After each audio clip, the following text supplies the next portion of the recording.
Sejam muito bem-vindos. Evangelho do Amor. Se a obra e o ministério do Espírito é tão importante como estamos falando, não só por resultado final de ser transformado à imagem de Jesus, mas desde o início, arrependimento, fé, conversão, santificação, capacitação para o ministério, enquanto estamos sendo trabalhados até chegar no produto final, tudo está relacionado com Ele. Por que é que Deus não derrama logo do Espírito Santo de uma vez e faz tudo o que Ele tem que fazer? Esse é o ponto que rapidamente nós vamos abordar, que é a preparação para as próximas palavras. Porque Deus não faz tudo sozinho. O homem é chamado a interagir com o Espírito Santo. E eu quero terminar falando da nossa responsabilidade. Quando Jesus fala para os discípulos, não se ausente de Jerusalém, eles não ficaram só esperando. Atos capítulo 1, verso 14, fala da relação, os nomes de todos os apóstolos, incluindo Matias, o substituto de Judas, diz assim: todos esses perseveravam unânimes em oração, com as mulheres, com Maria, mãe de Jesus, e com os irmãos dele. Esse povo está usando um recurso, a oração é uma chave. Jesus, em Lucas 11, diz: se vocês são maus, sabem dar coisas boas aos seus filhos, quanto mais o Pai Celestial não dará o Espírito Santo àqueles que lhe o pedirem. Sabe o que ele está dizendo? Não é automático nem espontâneo. Você vai ter que aprender a orar a respeito disso. Você vai ter que fazer a sua parte para se expor, para que você acesse aquilo que não é automático nem espontâneo. Quem está entendendo, diga amém. Aliás, é impressionante como a oração está por trás dessas manifestações. Atos capítulo 4. Os apóstolos foram presos por pregar o evangelho, são ameaçados para não falar mais, são soltos. Quando são soltos, eles reúnem um time para orar. E essa turma começa a levantar uma oração unânime a Deus. Em Atos 4, de 29 a 31, os versos 29 e 30, eles estão dizendo: Senhor, concede que anunciemos com toda intrepidez a Tua palavra, enquanto o Senhor estende a mão para operar curas, sinais, prodígios, milagres, em nome do Teu santo servo Jesus. Eles estão dizendo: ninguém vai amedrontar a gente, ninguém vai parar a gente, nós vamos continuar nesse negócio que nem um louco, sangue nos olhos, faca no dente, nós vamos cair para dentro, mas nós precisamos do Senhor. O verso 31 diz assim: tendo eles orado, tremeu o lugar onde eles estavam reunidos. Eu vejo gente que fica impressionado quando alguém treme ou cai debaixo do poder de Deus. Você imagina tremer o prédio? Tremeu o lugar onde eles estavam reunidos. E o texto termina dizendo assim: e todos ficaram cheios do Espírito Santo e com ousadia anunciavam a palavra de Deus.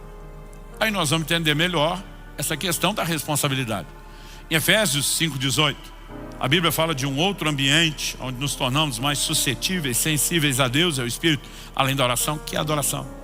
E diz: e não vos embriagueis com vinho no qual há dissolução, mas enchei-vos do Espírito. Imperativo. A ordem foi dada a nós. Deus diz: vocês têm que se encher. Ou seja, não é esperar Ele fazer. Tem uns crentes que eu acho que eles imaginam que o Espírito Santo é que vai correr atrás dele. Por favor, deixa eu te encher. Vai pegar mal para mim lá em cima com o Pai. Se você não me der, por favor, me deixa te encher. Eu preciso disso. Não vou me sentir um bom Espírito Santo se você não me der espaço. Ele vai olhar para você e dizer: quem escolheu perder foi você. Nós temos que nos expor. Paulo diz: não vos embriagueis com vinho no qual há dissolução, mas encham-se do Espírito. Como? Falando entre vós com salmos, hinos, cânticos espirituais. A Bíblia diz que Deus habita no meio dos louvores, gente. Nós precisamos parar com essa mentalidade, me perdoa a honestidade estúpida, de achar que o que nós temos, quase metade do culto, é uma cantoria. Aliás, tem uns crentes que programam chegar depois e ainda falam: perco tempo com a cantoria, eu chego depois. Eu acho isso uma lástima. Não apenas porque ele não entendeu que Deus é digno de honra e adoração, mas ele não entendeu que Deus não precisa. Quem precisa disso é a gente. O impacto não é nele, é na nossa vida. Há uma exposição à presença dele. Nós somos responsáveis por provocar o enchimento. Quem está entendendo? Aliás, essa conjugação enchei-vos, que é feita no koineu grego antigo, a língua original que foi escrito no Novo Testamento, a gente não tem um equivalente ao que foi escrito no português para traduzir. Aliás, na maioria das línguas não tem. Porque é o que os estudiosos chamam de tempo contínuo. É uma ação ininterrupta. Se fosse traduzido ao pé da letra, seria mais ou menos assim: encham-se, continuem a se encher e nunca jamais parem de se encher. O máximo que a gente tem para indicar continuidade é o gerúndio. O pastor está pregando, daqui 5 minutos não estará mais. Então o pregando só funciona para agora. Ele não garante continuidade. Eu só reconheço que a ação está acontecendo nesse momento, mas não garante continuidade. No italiano eles têm uma coisa um pouquinho melhor do que a gente para falar de efeito. Por exemplo, eles não dizem que Jesus morreu ou foi morto, como nós conjugamos. No italiano eles falam Jesus é morto. Porque existe uma regra na gramática deles, deixa eu ver se eu vou lembrar exatamente o que me explicaram, que é mais ou menos assim: a morte de Jesus está no passado, mas o impacto da morte segue dando resultados. Nós conjugamos no presente, mas não estão conjugando o infinitivo. O que foi nos pedido é um ato contínuo. Quem era a turma de Atos 4, onde tremeu o lugar, que estão buscando ser cheio do Espírito Santo? É o povo que já estava em Atos 2 no dia de Pentecostes, que já tinha sido cheio do Espírito Santo e falado em línguas. Eles entenderam que isso não é uma única experiência, que é ato contínuo, e que nós somos responsáveis por buscar o enchimento. E de novo em Atos 4, assim como em Atos 2, nós temos um ambiente de oração. Ou seja, nós temos que entender a nossa responsabilidade.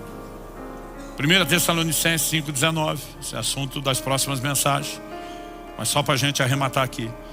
Paulo diz: não apagueis o Espírito. O que ele está dizendo? As traduções mais antigas dizem: não extingais o Espírito. Que existe algum botão escondido em algum lugar dotado de alta tecnologia espiritual, que se alguém descobrir e apertar, o Espírito Santo desapareceu, deixou de existir. Você não extingue a pessoa, ele é o Deus eterno. Aliás, Apocalipse 9,14 eu chamo de Hebreus 9,14 eu chamo de o Espírito eterno. Ele não tem começo nem fim. Então a pessoa dele não pode ser extinta. O que é extinto? A sua obra. Então a obra dele é apresentada na Bíblia como um fogo na minha e na sua vida. Para o fogo ficar aceso, você tem que botar combustível. Não importa se é lenha, o tipo de combustível que estamos falando. Se você põe pouco, o fogo diminui. Se parar de pôr, o fogo apaga. Se botar muito, o fogo aumenta. Mas é nossa responsabilidade manter o fogo aceso, não é dele. Então, se entendemos a importância da obra dele, a ponto de valorizar e dizer isso é muito sério, a gente não pode brincar, e entendemos a responsabilidade de participar no processo e interagir, isso vai nos levar a um lugar diferente. Mas, pastor, como é que a gente interage mesmo? Não perca os próximos domingos, porque nós vamos parcelar esse assunto. Eu gostaria que você fechasse seus olhos por um instante. E antes de passarmos a ceia, eu quero te fazer uma pergunta. Nós sempre precisamos de alguma pergunta prática quando ouvimos a palavra de Deus. Como fizeram para Pedro no dia de Pentecostes, o que eu faço com isso tudo que você falou? Então a minha pergunta para você é: para você saber para onde vai, é importante que você saiba onde está. Para dar os próximos passos, você tem que saber onde está. Então a minha pergunta para você é: onde você se encontra diante desse cenário que apresentamos?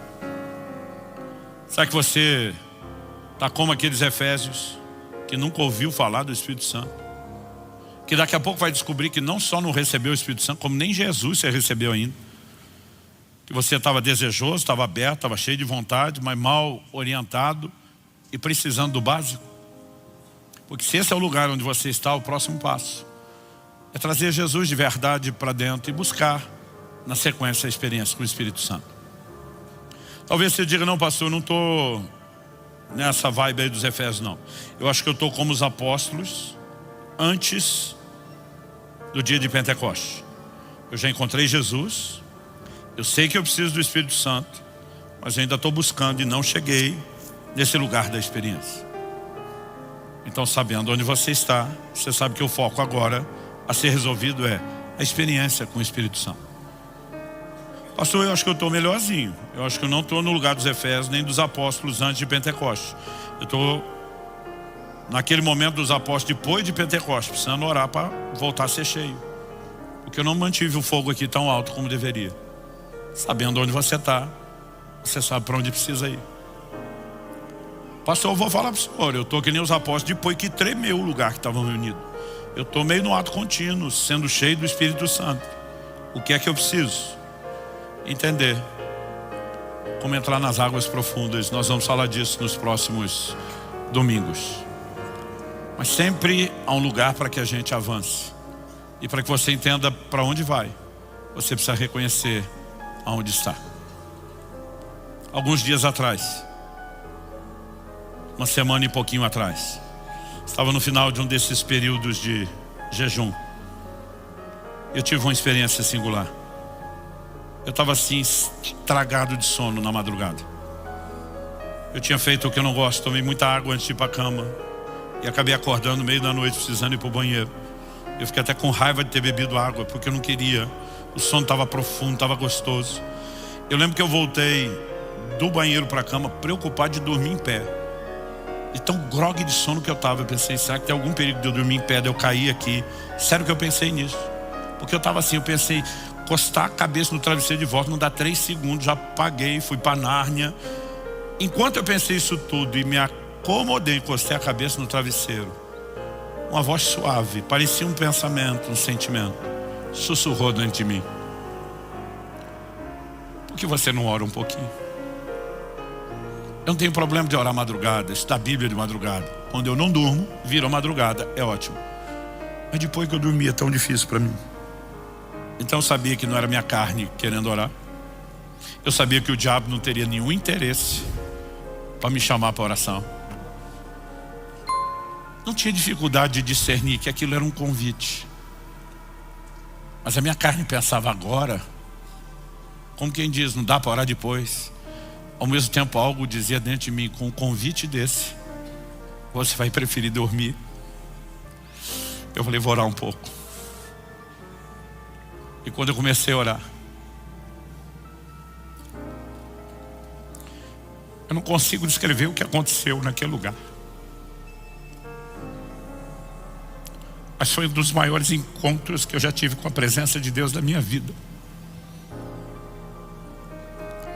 Alguém me perguntou, pastor, você ouviu Jesus? Falei, graças a Deus, não. Acho que eu tinha morrido com a consciência do Deus invisível que eu preguei alguns domingos antes. Temor de Deus se apoderou de mim. Era um misto de vontade de rir, de chorar, de orar na minha própria língua, de orar no que Paulo fala da língua dos anjos, de permanecer em silêncio, de falar, de ouvir, é indescritível. Alguém falou, pastor, se eu senti de um lado ou do outro, não, ele estava em todo lugar. E de repente ele me trouxe uma convicção.